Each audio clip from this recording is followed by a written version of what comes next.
people today. They could spend half their lives over 50. That's a lot of living. So it helps to have a wise friend and fierce defender in your corner. A friend like AARP. So your health lives longer. This is just slow-mo karate? Just slow-mo karate. Your money lives longer. I just bought that. I just sold that. And your happiness lives longer. That's why the younger you are, the more you need AARP. Join today. Welcome to AARP Illinois' virtual event. It's so wonderful to have you with us. AARP is on a mission to connect with individuals across various communities, especially those aged 50 and above. We're here to listen, understand, and address the unique needs of you and your community as we age. Our goal is to enrich your experience by expanding our local activities, providing opportunities for you to discover and engage with all that life has to offer right here in your own community and virtually. As we journey through today's event, we invite you to consider joining our dedicated team of AARP volunteers. It's a chance to make a meaningful impact and help us better serve those 50 plus across the nation. Connect with us and be a part of this vibrant movement toward positive change. Welcome. And let's make this event both fun and transformative.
Good evening, everybody, and happy Black History Month, and welcome to part 2 of Sones de Mexico Ensemble's roundtable discussion on the Black Music of Mexico.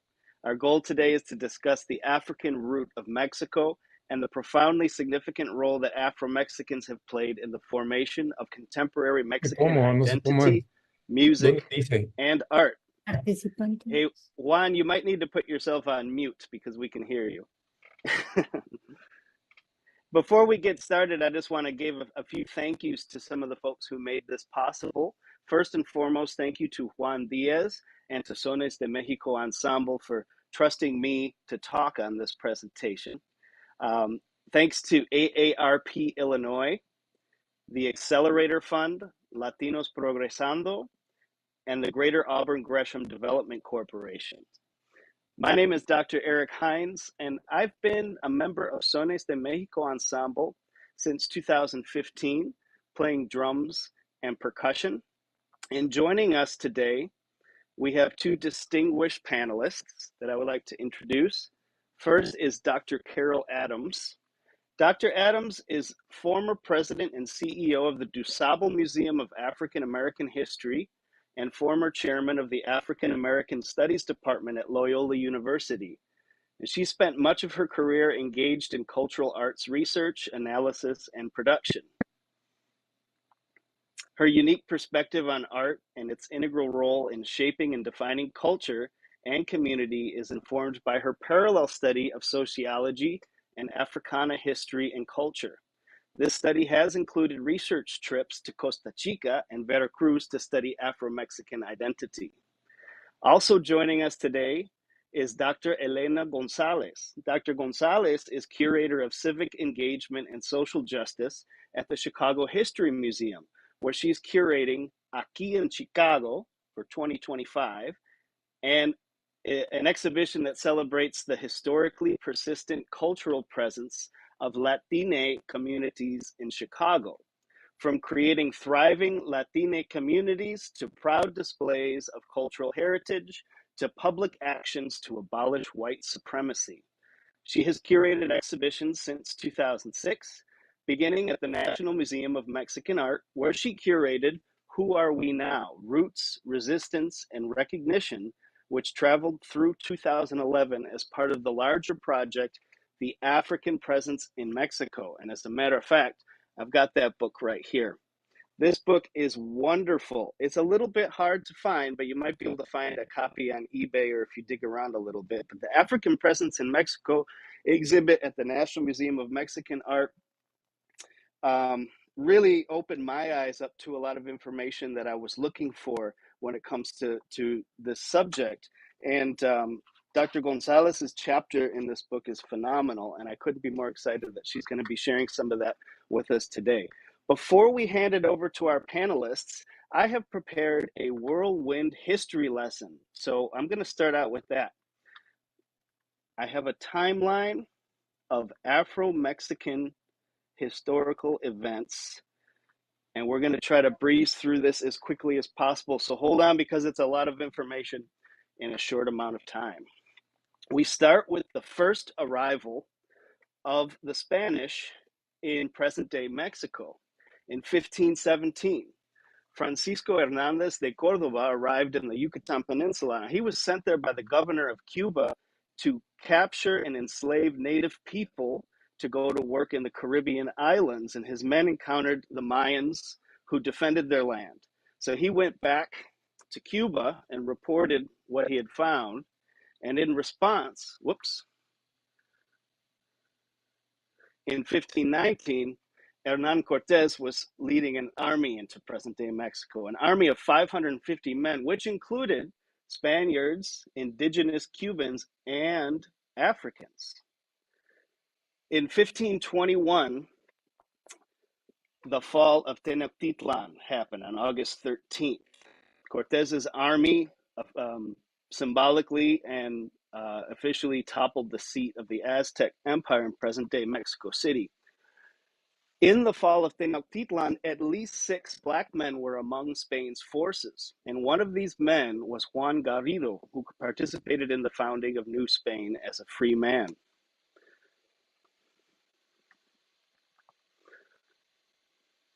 Having a little keyboard issue.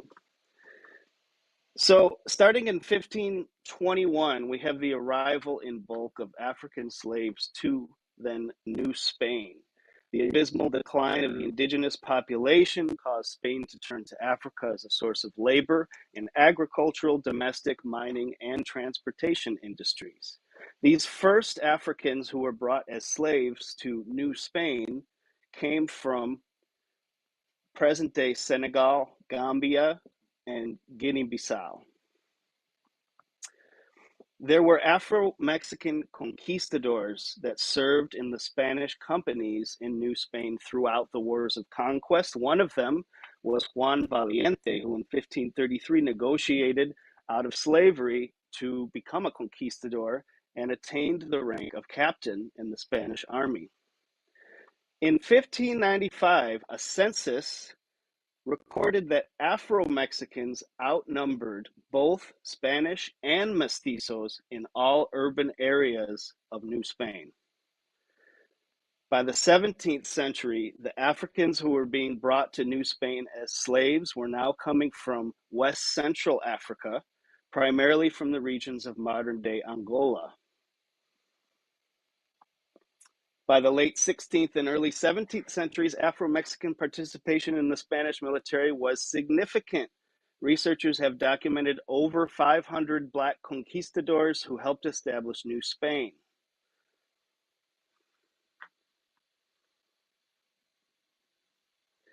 In 1609, a man named Gaspar Yanga was able to establish what is considered by many historians to be the very first free Black town in all of the Americas. This town was established in the mountainous regions of Veracruz. It was originally called San Lorenzo de los Negros, and it was renamed Yanga in 1932. Around that time, other cimarrones and palenques were being established in other parts of Mexico. A good number of Afro-Mexicans succeeded in establishing free settlements in remote, mountainous, rugged, hard-to-reach parts of the country, such as the mountains of Veracruz, Oaxaca, Guerrero, and the Costa Chica. By the mid-17th century, New Spain was home to the second highest number of African slaves and the largest free African descended population in all of the Americas. Most Spanish colonists used African domestic slaves in urban homes. Slaves were also used in the mines, ranches, and textile factories. In 1811, a man named Jose Morelos, an Afro-Mexican man, became the leader of the rebel army in the War of Independence. The town Morelia in Michoacan, his birthplace, and also the state of Morelos and other places are named for him. When he was executed, a man named Vicente Ramon Guerrero, a Black man born in the town of Tixtla in 1782, became the new commander-in-chief of the rebellion's military. Guerrero would go on to become Mexico's second president. In 1821, Mexico gains independence, and in that same year, the Mexican census prohibits including race or ethnicity. It was not included again until 2020. In 1828, Vicente Guerrero, that Black man from Tixtla who led the rebel army, was elected second president of the Republic of Mexico. This spawned open warfare between liberal and conservative forces. Intervention was required from General Antonio Lopez de Santa Anna to enshrine Guerrero's presidency. Guerrero became president on April 1st, 1829. After becoming president in September of that same year, Guerrero proclaimed a decree to end slavery in most of Mexico. Now, this was not made official by the Mexican Congress until years later. This was just a decree at this time, and it excluded some parts of Mexico, including the northern regions of Mexico that bordered Texas in the United States, and it also excluded the Istmo de Tehuantepec, where slavery did continue. Guerrero assembled a liberal government that championed the causes of racially and economically oppressed. On December 17th, 1829, Vicente Guerrero was ousted from power. His actions as president outraged Mexicans' conservative whites and ignited a rebellion that was led by Vice President Anastasio Bustamante. Open war broke out in the south of Mexico, and Guerrero was deposed while he was away rallying troops. He hid out in southern Mexico for just over 2 years before he was captured. On February 14th, 1831, Guerrero was captured and taken to Oaxaca, where he was tried by court-martial and he was executed by firing squad. In 1837 is when the Mexican Congress fully outlawed slavery in Mexico, 1837. So though Vicente Guerrero's decree ended it in most of Mexico, it was not made official by Congress until 1837. Now, from 1876 to 1911, we call this period the Porfiriato, where Mexico was ruled by Porfirio Diaz, and during his rule, he launched a nationalistic agenda that intentionally eliminated Afro-Mexican identity. The Mexican Revolution was spawned in reaction to Porfirio's leadership in 1910 and lasted until 1920.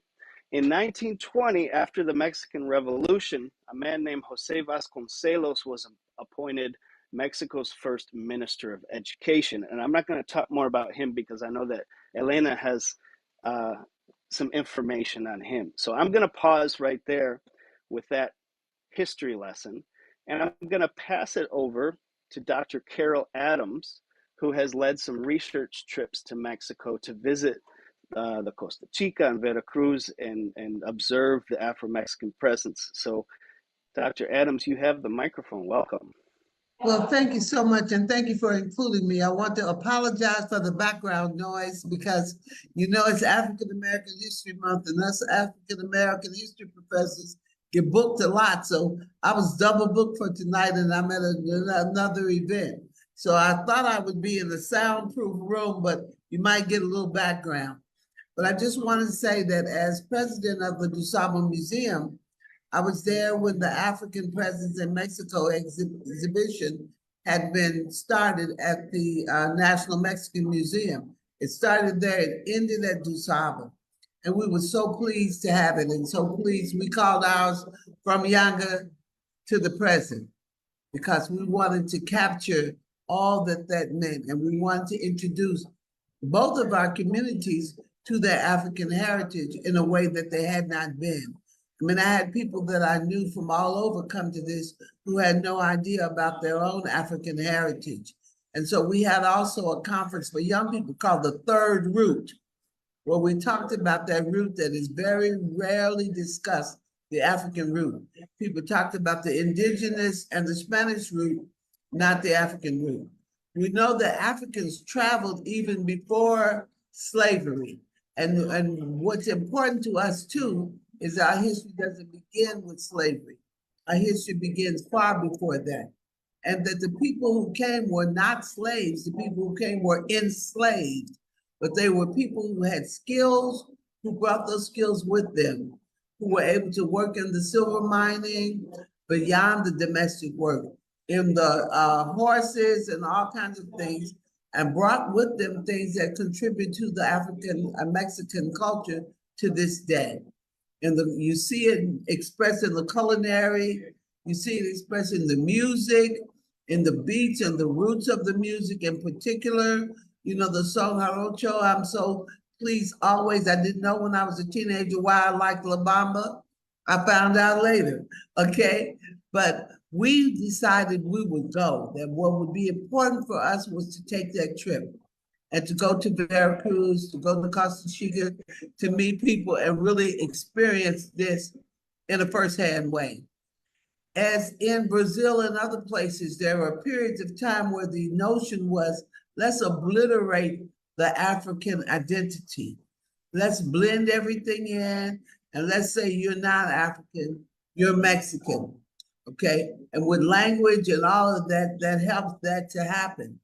So to see in later years, people want to resurrect the knowledge of who we are and all of our beautiful connectivity, and look at those influences and how we can use them to better appreciate ourselves and to educate our young people as well as our seniors. When the exhibition came to DuSable, we did lots of events. We did events with congregations that would come together and mix and share this information. And it was very important for people to realize how much we've influenced each other. That movement from San Lorenzo de los Negros to Yanga didn't just come automatically. It was fought for. And it was fought for to recognize the strength of the liberators. I can remember as a young African-American woman, all I was taught in school was, well, as a young African-American girl, was about slavery. I never knew that we existed before it. I didn't know anything about us in terms of civilization. I didn't know anything about us as where they found the first human beings, where man can begin. None of those things that I know. And that slavery narrative was an embarrassment to me, because I wondered, why didn't we fight? Why didn't we fight back? So to find out about people like Yanga, to find out about the Palenques, and all of those things is very important to us, because it teaches us that there was resistance, there were resistance movements, and that we really had a part in determining the cultural context of places all over the world, wherever we went. in all of this great diaspora, we are represented in many ways. So I love Son de Mexico for recognizing this and talking about it in your music, educating people through your music so that we recognize and appreciate our commonality, what that third root has meant all over the world, and our first people in third root ought to create something that's a much more just and equal society for us all.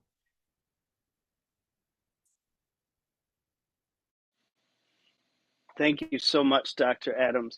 And before we move to the next topic, I want to provide an opportunity because I know because Dr. Adams is in such high demand that she might have to get off of the call before we finish. So I want to pause for a few minutes to see if anybody from the audience has any questions for Dr. Adams. Yes, I would be glad to answer any questions people had. I had some pictures of us when we went to Mexico, but I got a new phone and it wouldn't let me send them to you, Eric, so that we could put them up. But what interested all of us was that when we all got together, we were indistinguishable one from the other.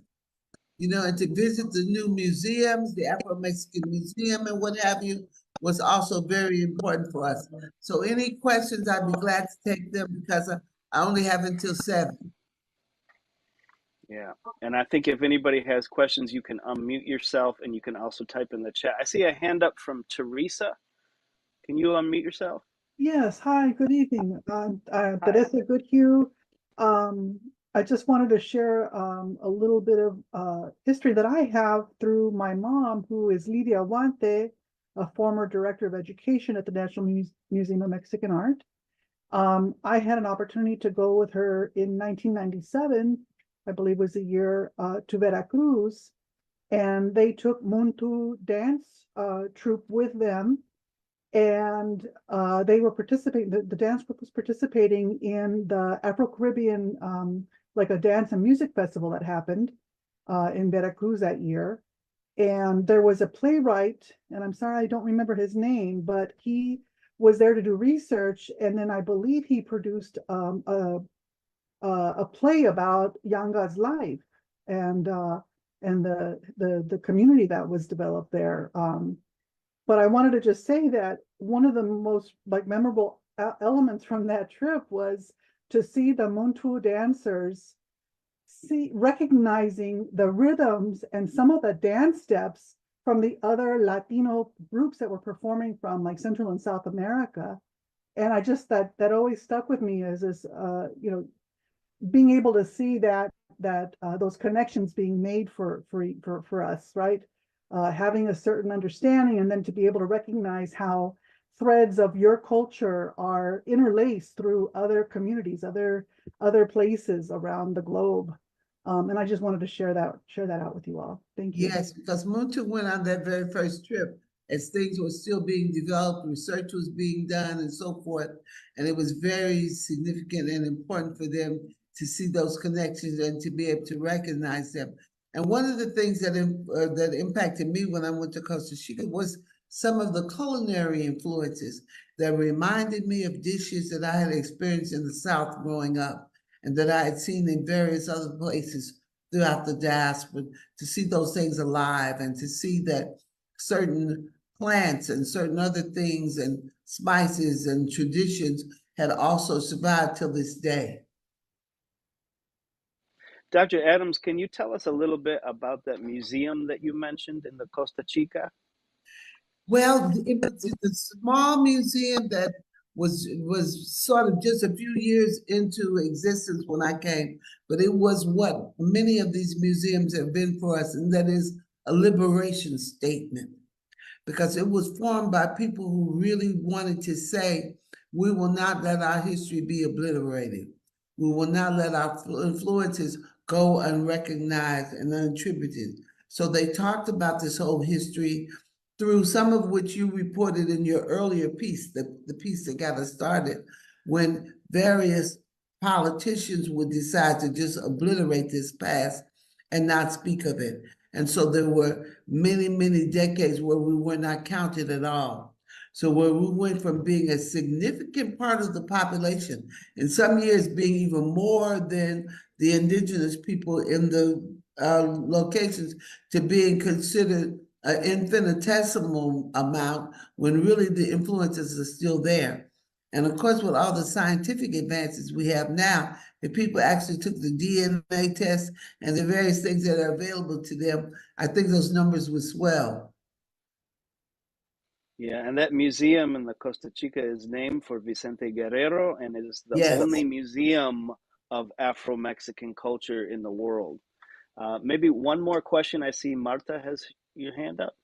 Yeah, do you know if any of the peoples in the areas where the Africans were taken, if they're aware of the history, or does it talk there on that end?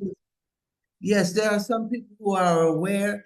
There are some places that we went that actually showed the ports where people came, where we were kept and held in the interim and so forth. So that it is known, it just needs to be more broadly discussed. I mean, we see even in America, things ebb and flow when it comes to telling the true history and what world history has been all about. We see now a whole new movement to repress much of this information, and so we've got to always really be on our case and make certain that we tell our stories. And storytelling is one of the most impactful ways, and that we integrate these things in our curricula and what have you, and then in our performances, we spend some time talking about how certain things came to be. Yeah, I know, and there's often knowledge of the North American slavery situation and coming from Senegal and so forth. But I was wondering about whether there's understanding about their going to Mexico and the Caribbean and South America. I didn't see that.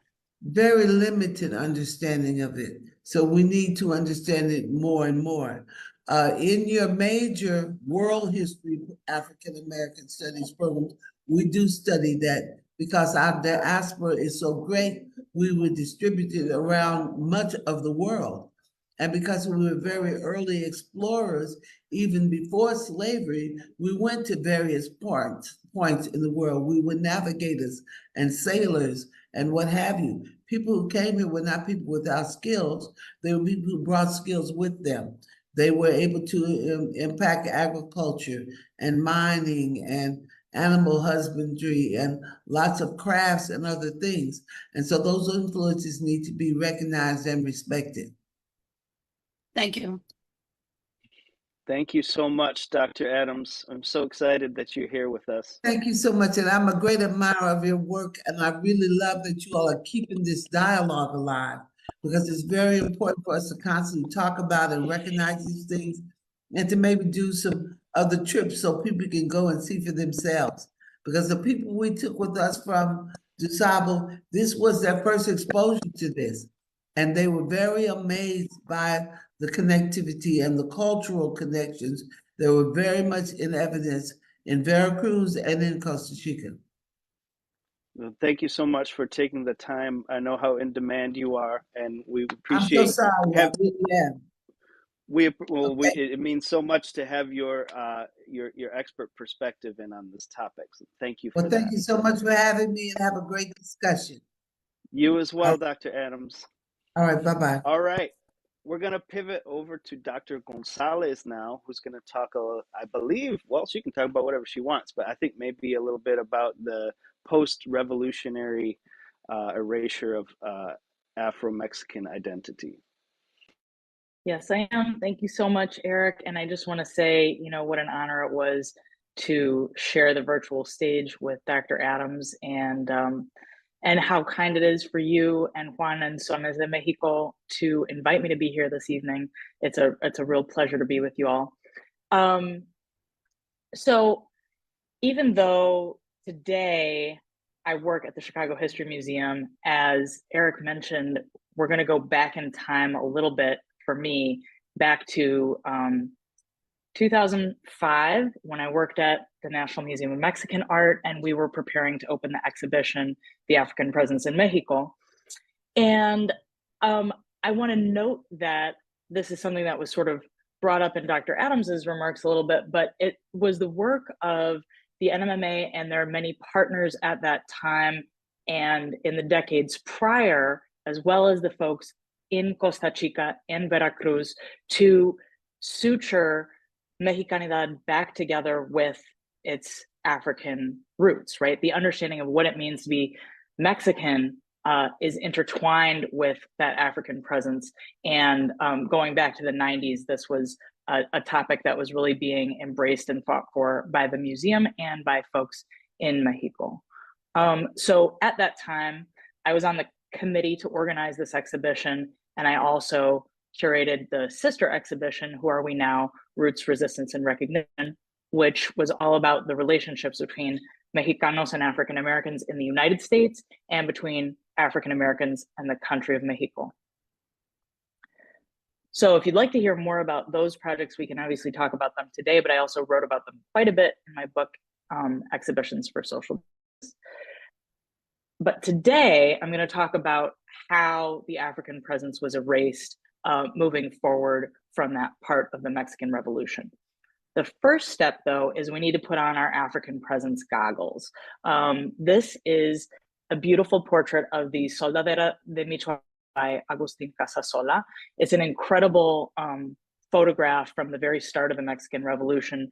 This woman was a soldier, and the print is like nearly life-size. And I remember back to when we were getting ready to open the African presence, Cesario Moreno, then who is a curator and visual arts director at the NMMA, said, you know, he had worked with this piece so many times before, but only when he put on his African presence goggles did he really see that this woman is Afro-Mexicana. And that opens her story to a whole new range of history, which is really exciting. So the Spanish used a system of racial profiling in the Americas called the casta system. And they had 16 different racial categories. The Portuguese had 20 some for Brazil, but these systems were very similar, and they basically showed how desirable it was to be Spanish and keep your pure Spanish identity, and how things could go wrong for you socially and economically when you started mixing with indigenous people and African people, people of African descent. So on the left here, you see the 16 castas, and on the right, you can see this sort of warning message to this Spanish gentleman about what happens when he enters into a domestic partnership with an African woman. He is at a lower economic status. There's strife in the household. He's not eating the red cuts of meat that the Spanish ate. He's eating more like the dishes that became the heritage of menudo and tripitas.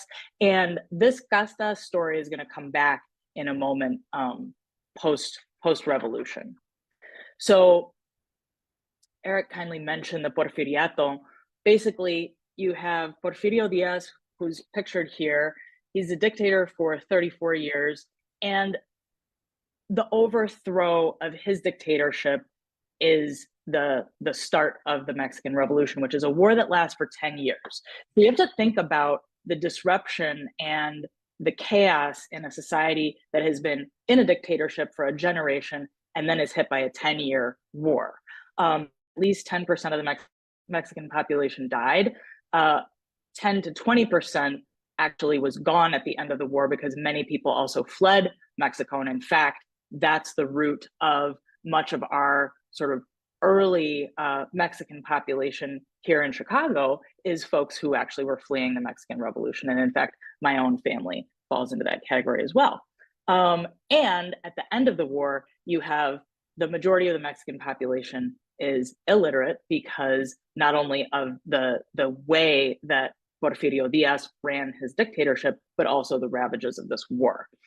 And that sets us up for what happens next, which, as Eric was saying, is Jose Vasconcelos becomes the Minister of Education. And he was deeply racist, and he wrote this book, La Raza Cósmica, about the way in which the populations in Mexico were going to blend together to become this perfect bronze race, this cosmic race that was, taking all of the good qualities of indigenous populations and Spanish populations and bringing them together and ultimately purifying into this perfect wraith.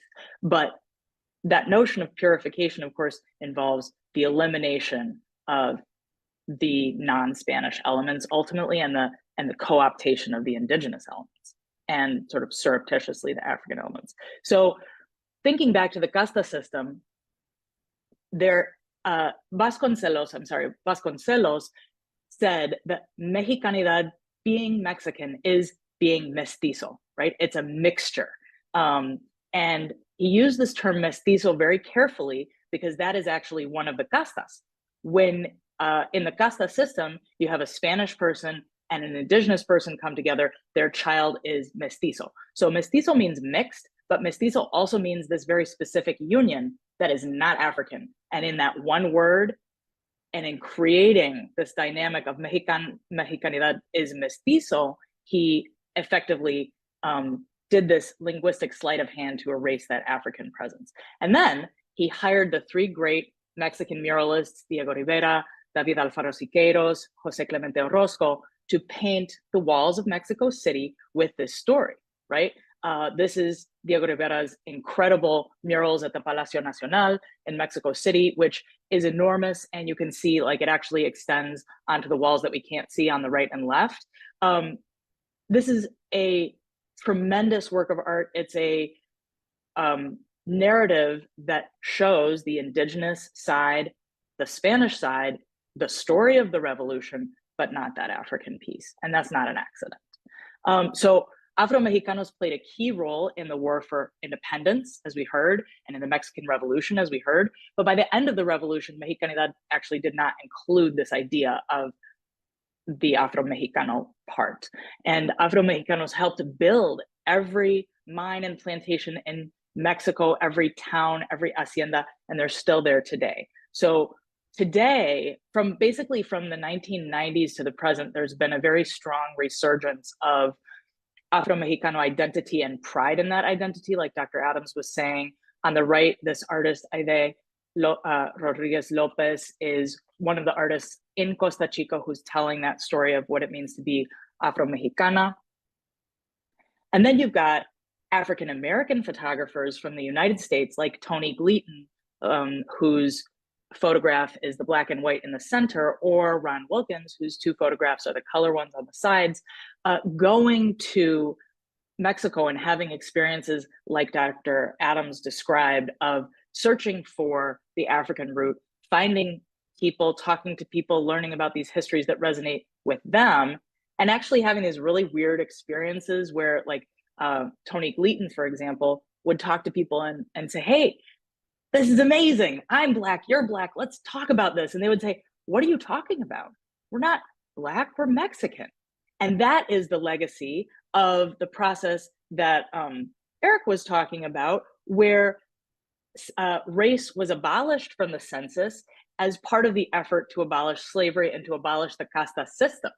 But in fact, the casta system is actually alive and well in the experiences of racism that we find today in the pigmentocracy that still exists in Mexican society, both in Mexico and the United States.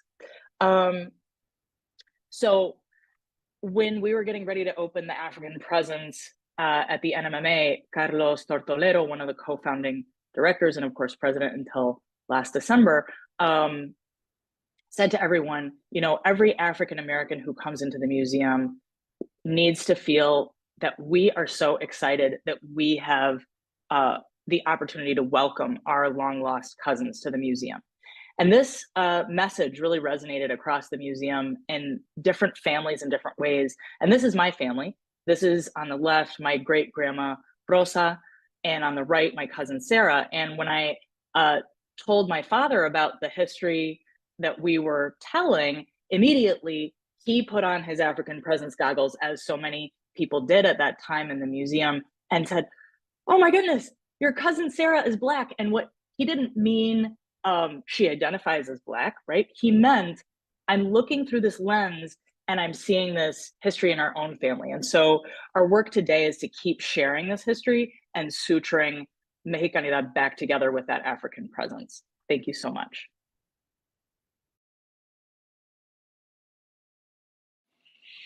Wow, that was incredible. Thank you so much, Dr. Gonzalez. You know, my head is spinning. That was just so well outlined.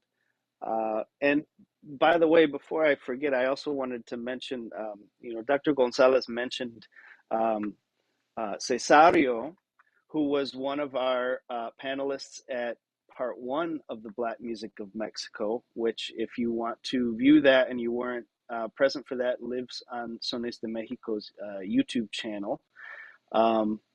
And I'm embarrassed to have to follow that. But what I'm going to try to do is tie this in a little bit to music.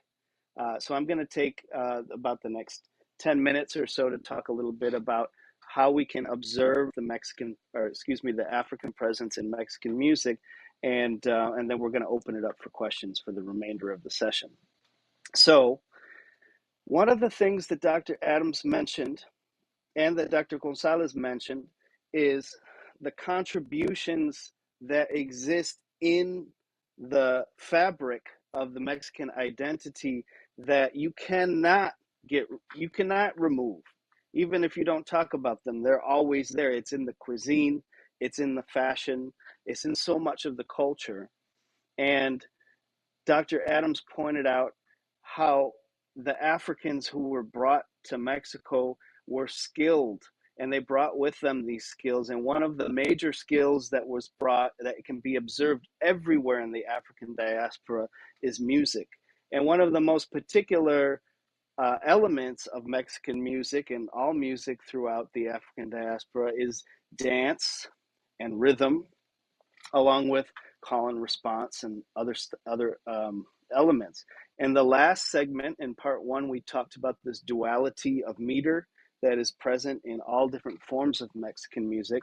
Today, I would like to zero in on one specific form of music that has clear African antecedents. So first of all, let's take a look at our map. We are going to go here. If you can see my mouse, this is the border of Guerrero and Oaxaca. And there's a small beach here that's called the Costa Chica. And it's in this region, and also over here in this region, where we find today the most identifiable presence of Afro-Mexican culture, even though it exists all throughout Mexico. But these are the regions where these palenques and cimarrones were established back in the 1600s.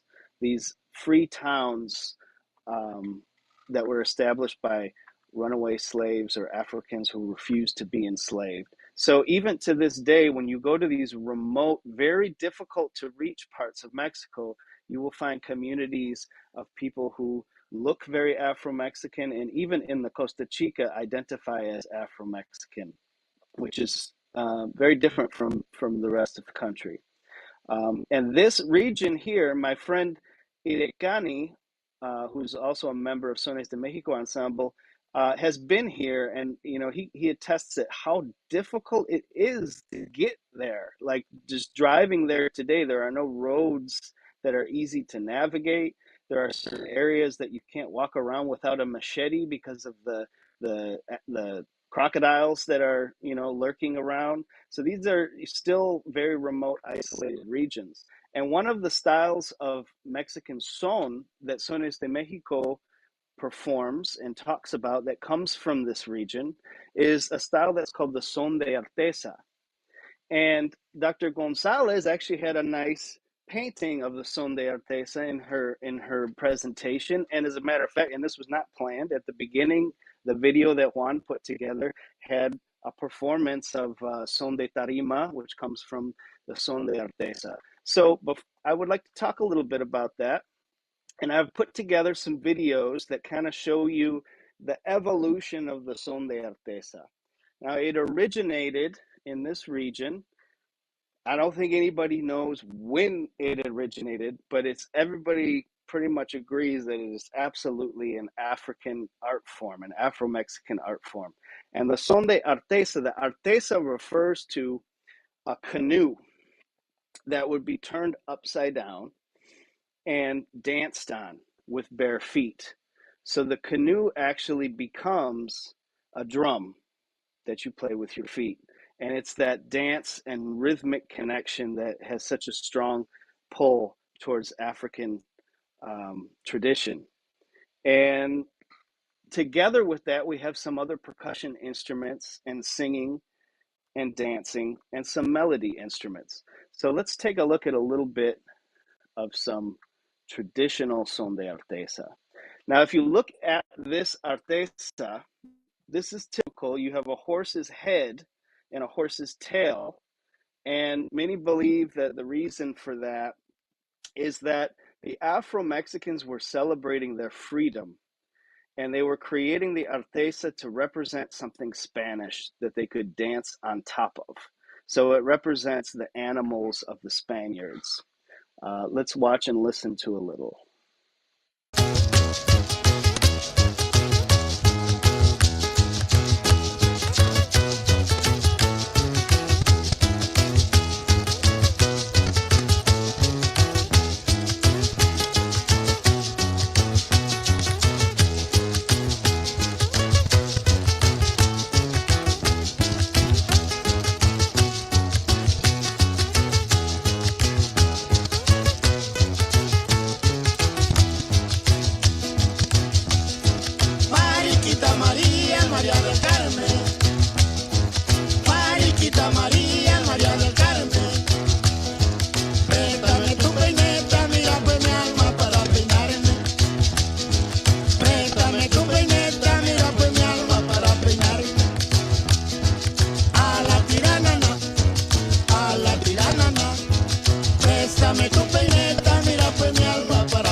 I'm going to pause for just a second here. Now you can see in these percussion instruments, in addition to the artesa that's danced on and drummed with the feet, you also have this instrument here, which is a cajon.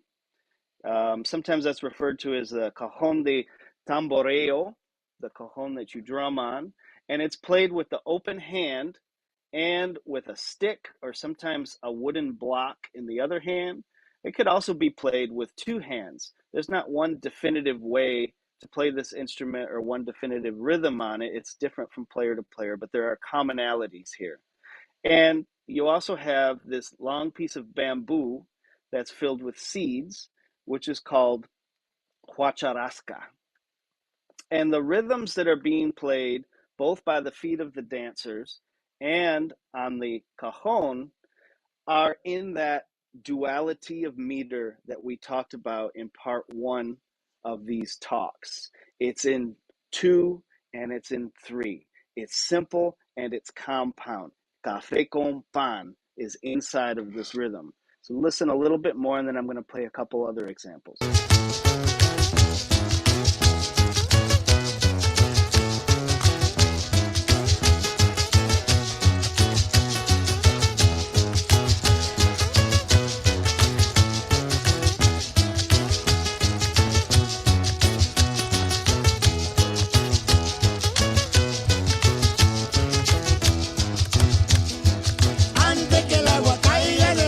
Okay, now I'm going to pivot to my second example. And I tried to put these kind of in like evolutionary order. So the more traditional examples first, and then you can see how this style has grown into a national style.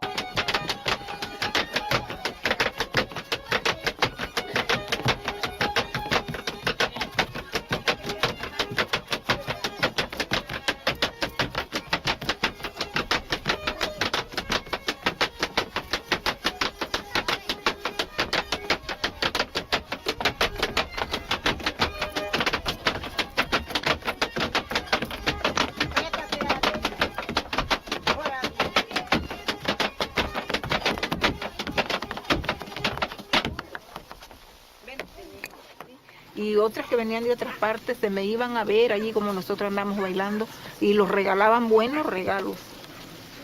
Buenos regalos. I'm gonna skip ahead a little Distingue bit. a Cruz Grande con las demás comunidades, ¿no?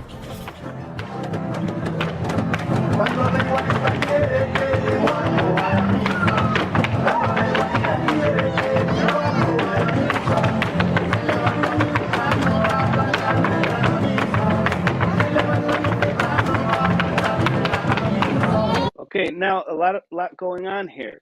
Now this, what you're seeing, in the earlier part of this video, you see the bare feet on the artesa, and I've actually also read that sometimes you would be a trench dug in the ground or in the sand with a board laid over the trench, and then the dancing done on the board. It's almost like an earth drum that's being created. Now this style that you're seeing here is when you get out of the rural coastline and more towards the town of Tixla. And in the more urban centers, you'll start to see that this style is danced with a hard-soled shoe, and it has a little bit more of a flamenco, traditional element added to it. It's starting to be morphed a little bit.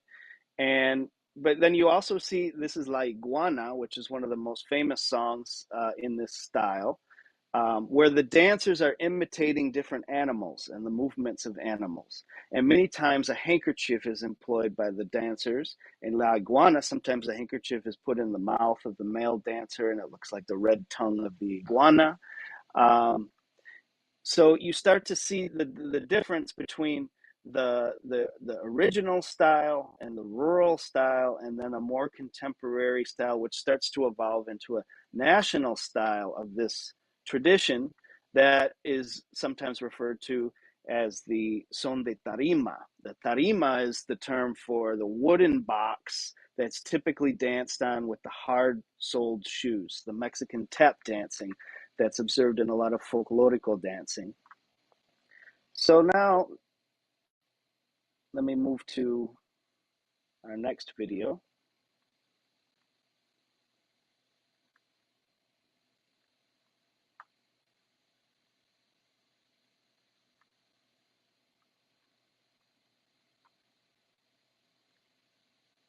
Here we have another artesa. Negra chula preciosa, no quiero perderme en tu cuerpo mi capullito. Bailamos y te verás más golosa.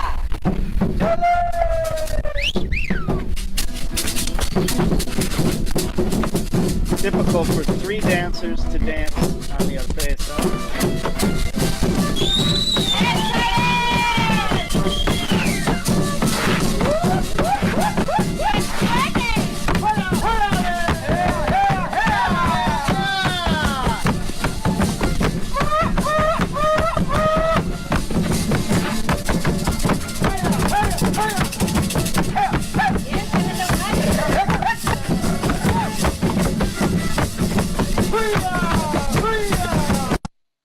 Okay, next we have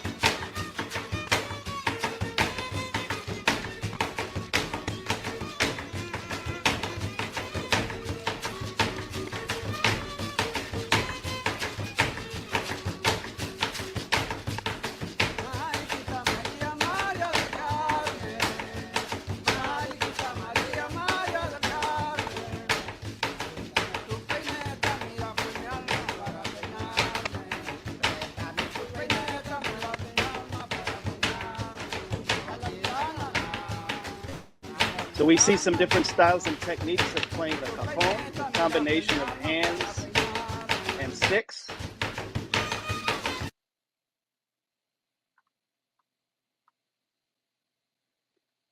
Now here's son de tarima. We have the harp now.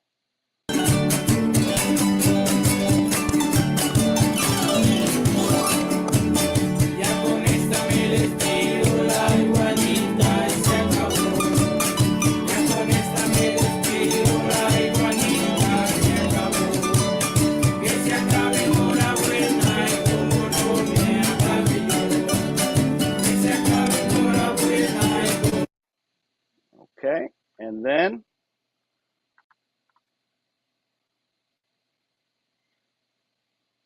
using a cajon that you sit on, more like a Peruvian style cajon, the similar rhythms from the previous example.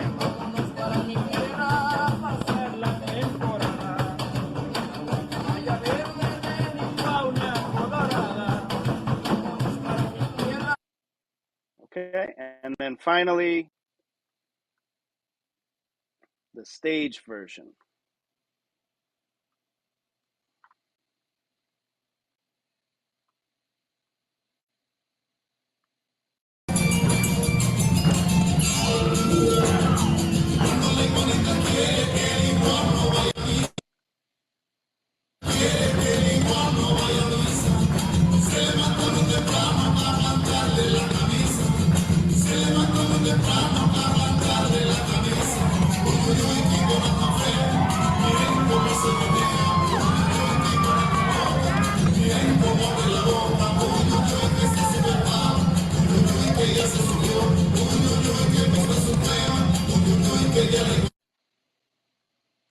Okay, so you see how it evolves and it becomes more of a nationalistic style. And if you were to see the last version without seeing the previous versions, you might have no idea how Afro-Mexican this started out.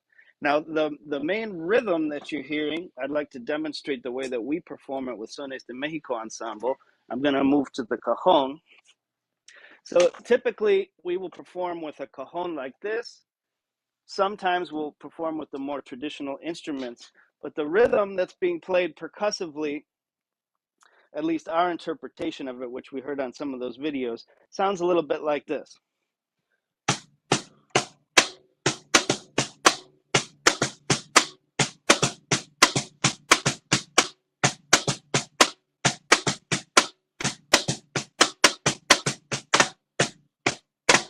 And some variations on that. And what that is really, in its essence, is café con pan. Café con pan, café con pan, café con pan.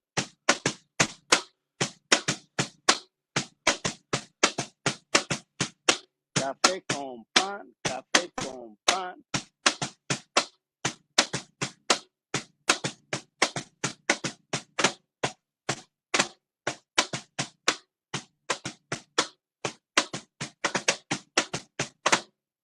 So you see, it has that duality, the 3 against 2. And it's also one of my favorite styles of music that we play because it does have such a specific swing to it. It has a feel that's very specific that you don't find in a lot of other forms of Mexican folk music. Okay, so before we run out of time, I want to make sure we have some opportunity for some question and answer. I have a question for Dr. Gonzalez, and then we can open it up for everybody. I've been thinking, now that we've just talked about some music from the Costa Chica, there's a style, an umbrella label that we put over music from the Costa Chica that we call the chilenas.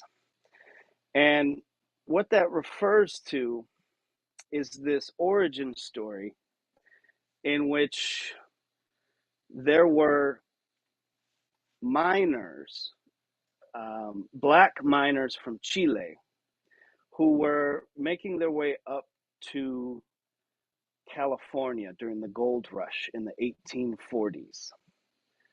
And these miners came to the Costa Chica, and some of them stayed there. And what they brought with them was their Afro-Chilean music and their Afro-Chilean culture. And that's often used as an explanation for why there's so much Afro-Mexican music and culture observable in that part of Mexico. So that's an origin story that would start in about 1849 or maybe a little bit sooner than that. But what I think about is when we think about the history that we talked about at the beginning of this presentation, that you have had a strong Afro-Mexican presence, particularly in that part of Mexico that goes back to the 1500s. So that's like 300 years before this origin story comes along. So I'm not saying that the Chileans didn't come to Costa Chica. You know, they likely did, and they likely did bring some of their traditions with them. But, you know, who knows what happened. What I would speculate, though, is that that part of Mexico was already very heavily Afro-Mexican. And maybe those Afro-Chileans found some commonalities with that part of Mexico, and that's why there was such a resonance that happened between those groups. And what I noticed is that using that as an origin story, you kind of hear that typically throughout other parts of Mexican culture to explain how could there be something so African in this country. I'm curious to know what your thoughts are on that, Dr. Gonzalez. Yeah, I think, you know, first of all, I love the music piece. I just have to say that. Thank you so much for that, because that is really such a tangible example. But I think you're absolutely right on about the timing of these things. I'm also not saying Chilenos didn't come through in that time period, not at all, you know, although I don't know as much about that history. But you have to remember that the Spanish were, you know, enslaving African people hundreds of years prior, and that both enslaved and free African people were working all over Mexico for hundreds of years prior, and, you know, having families, having children. That population is growing, and in fact, the Spanish were a ruling minority when they colonized Mexico. Emphasis on the word minority, because you have the indigenous population and you have the African population becoming, you know, Afro-Mexicano population. And so things like the casta system were designed to control and drive a wedge between to drive a wedge between groups that put together could become a majority. So it's like we see in, you know, politics in the United States today, and in you know, the past number of decades, when we see Latinos and African Americans being driven apart by particular political factions, what we're seeing is this wedge politics. And so the Spanish were playing that same game. And I think that speaks to the numbers right there. Wonderful. Do we have questions from the audience? I know we're about out of time, but I think we can go maybe a few minutes more if you guys would like to ask some questions to Dr. Gonzalez or anything about the music we talked about. I see a question in the chat that I'm just barely getting a chance to read. What are our goals for suturing together the African roots to Mexicanidad? So I appreciate that so much, that question, because this was the actual purpose of the sister exhibition to the African presence in Mexico that I worked on at NMMA, which is to say, the steering committee of the African presence project as a whole, which I was a part of, as I mentioned, wanted to have an exhibition that dealt with these relationships in the United States, particularly because they wanted to bring home the point that Mexicans and African Americans can be a majority when we work together and can get a lot done when we work together. That was instrumental. It was a utilitarian move to create that exhibition in the first place. And so we were able to build the idea of this coalition politics, which is not new, but needs refreshing every now and again, right? So we were able to build this idea through bringing out some of the deep histories that that these two groups share. For example, the Underground Railroad going to Mexico, right? Not many people know that story, but when we start hearing about that, it's like, okay, people had to collaborate very, very closely to be successful in that endeavor. And like 100,000 people in the South who were enslaved during the generation when Mexico was free and the United States was not, sought freedom in Mexico. That just makes sense. So I think, I'm not sure if that's precisely an answer, but I think the shorter answer is intersectionality is real. We shouldn't be putting people in little boxes, and we should instead be really bringing out these stories that bring us together. It's very powerful when we can have that experience of embracing a history that brings us together with other people rather than division.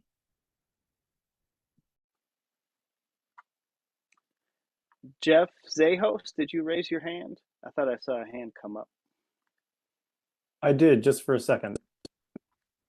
Did you have a question, Jeff? Yeah, so I'm basically just wondering about how, because I'm in America and I'm a musician, I think about ways that that Black culture in the United States has really, particularly in music, really had a huge influence within popular music in particular, and even risen to like real prominent, not just prominence, but like massive popularity and massive cultural influence and that kind of thing through, decades, many decades, if not centuries. So I'm just wondering if, and I have to say that this is the first time I've ever really even scratched the surface of Mexico's history with African people and slavery in particular. And I'm just wondering, has there been similar type of influence in popular music and popular culture in Mexico as the same way that has been in the United States, or has it been different? And I guess I'm just coming at it as a very American-centric view and wondering how things relate. Yeah, that's a great question, Jeff. Thank you very much. And I think it can be difficult because, we think of race relations in the United States through the experience of the United States, and is not the same as the experience in Mexico. In the United States, we had a civil rights movement. In the United States, we had very clearly defined Jim Crow laws and segregation, whereas the narrative in Mexico and the history has been so different. It's really just kind of been rewritten to eliminate and deny the existence of an African identity in Mexico. But of course, it's always been there. So the challenge now, and really I think the inspiration for starting this series of conversations, is that in contemporary Mexico and contemporary the United States, it's not apparent where these African influences are, but they're there. They're in every aspect of Mexican culture, but it really hasn't been documented. It hasn't been written about. The identity hasn't been acknowledged. It hasn't been recorded in the census for so long. And so the idea is that everything in Mexico is Mexican, and not necessarily pointing out, well, this is African and this is Spanish and this is indigenous. And what I am looking for is, especially in the regional folkloric music of Mexico, what are those elements that are clearly identifiable as being African contributions? Because everything in the identity of Mexico and in art and culture, you name it, is some degree of those three roots. The story of Mexico is those three roots. Obviously, the Iberian, Caucasian, the indigenous populations, of which there are many throughout Mexico, and the African population, of which there are many throughout the history of Mexico. It's just that one root has been ignored for so long that we have to really start digging to find out about it. And to be honest, there's some political resistance to that digging. So it's a challenging topic, but I think it's a very important one. Dr. Gonzalez, do you want to add anything to that? I was just popping it in the chat, but basically, there was an official acknowledgement on the part of the Mexican government in the 90s saying, we acknowledge the African presence in Mexico, basically.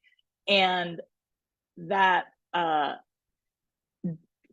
paradoxically, the 400 years of intervening time is both the time in which the African presence appeared to disappear within Mexican identity and the time in which it became completely pervasive. So it's interesting to me how something can be at once everywhere and in certain ways invisible, even though to someone from the United States, it's staring you right in the face. Maybe we've got time for one more question and then we've got to wrap it up. I see Alba has her hand up. Hi, good evening, everyone. Thank you very much for the opportunity. My name is Alba. I'm from Veracruz, Mexico, specifically in the south, in Ángeles Recabada. So from that region of the Los Tuxtlas, Santiago San Andres Tuxtlas. And when you guys play all these songs, it really touched me because I was born and raised over there and listening to this music. And at schools, they teach us this music all the time because it's part of the school system. You have to learn the dances, you have to learn the music. Unfortunately, when I moved here when I was 15 years old, and I say unfortunately because I didn't have identity over there. So I realized and I learned where I was from when I was out of the country. You know what I mean? I learned that I have this, whatever you guys mentioned, the Tor roots on me, which is all that we were talking about today. And then I learned that how history is being erased, ignored, discriminated, and a repressed community where I'm from.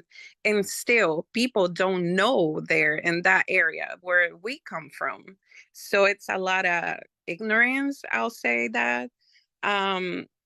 But these sessions are very important to me, and it touched me very strong because you guys talking about my community, you guys talking about my hometown area, and it's very important to show the community here because a lot of kids, I'm pretty sure they're African descendants and they being discriminated just for being indigenous because that's what they do over there. There's a lot of discrimination. There's a lot of racism also in Mexico. Colorism, that's where I grew up, and the family also. And it's sad. And we need to bring this to the community and teach them where they're coming from. And I love the music. It's one way to approach to the people, to let them know where they're coming from or what we are in reality. So this is very, very, very nice session. I love it. And this is my second time attending, and I would love and looking forward to have more. Right now in my state in Veracruz, we have only one politician. His name is Eric Cisneros Burgos. He's called himself an African descendant, and it's the only one in the state. I never heard this before, of people that it's African descendant, that it's doing this movement in Mexico, and specific in the state of Veracruz. So he wrote a book called Negritude. So I recommend it. It's the only person, like I said, that I know that it's saying this. It's speaking up about African, Mexican, Afro descendants. So thank you very much. Oliva, it's so touching to hear you say that. Thank you so much for sharing. And that's really the whole point of putting this together. I'm sorry that we didn't talk about music from Veracruz today, but perhaps in part 3 of this discussion, we can go to Veracruz and talk about the very strong Afro root to that culture in music, which is, along with the Costa Chica, the most observable African identity in the country. Okay, well, on the theme of Veracruz, I'd like to close today. But before I do, I want to give a huge thank you to Dr. Gonzalez Thank you for giving your time and for your wonderful presentation and for your amazing research. I hope everybody comes to check out your exhibit at the Chicago History Museum and continue doing all of that great work. And I look forward to staying in touch. And also, I want to say thank you to Dr. Carol Adams for her wonderful perspective and for taking the time to be with us today and to answer some questions. And thank you to Sones de Mexico as well. And I will close on the theme of Veracruz with a quote that comes from an unknown Jarocho musician. Now, Jarocho, if you don't know, means from Veracruz. And the quote is, "The African presence in Mexico is like sugar in coffee. It can't be seen, but it improves the flavor." And on that note, thank you all so much for being here, and we'll catch you at part 3. Have a great night. Thank you so much, Eric.